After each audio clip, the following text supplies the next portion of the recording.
There was an investigation launched, not a homicide investigation, but an investigation of her death because it was high profile.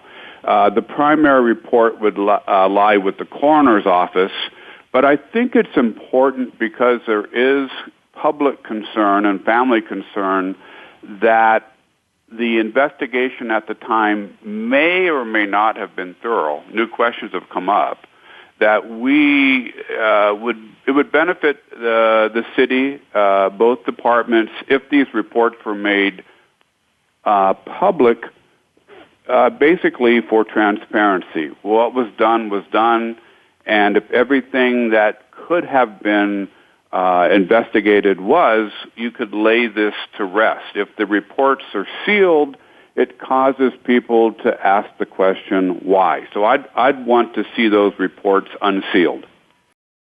What do you think that we know now that we didn't know back in 1962 that actually can help the LAPD put some resolve to this case? Well, we've made some great advances in forensic science. There could be physical evidence is still there. There's been some talk about what would be the possibility and the benefits of maybe exhuming the body and a new forensic examination. So if there's any drugs that maybe didn't come to light then, we most likely would have a way to determine that now. So forensic-wise, we've made advances, and I'd like to have a second look conducted. There was also a lot of discussion from police personnel at the scene, ambulance attendants that said that they didn't feel the scene looked correct. And I really don't know why they didn't stop it and call in homicide detectives and say this needs to be removed from a private doctor into official scrutiny. When someone dies and their doctor signs off, then the homicide unit is not called.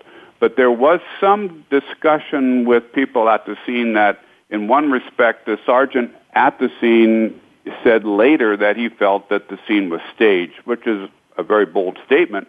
But had he felt that way, it should have been halted and detectives called in and had non-department personnel removed from the scene, and it should have been a crime scene. I'd like to kind of interview those personnel under subpoena power, under oath, and find out what actually transpired that night. So we could re-interview.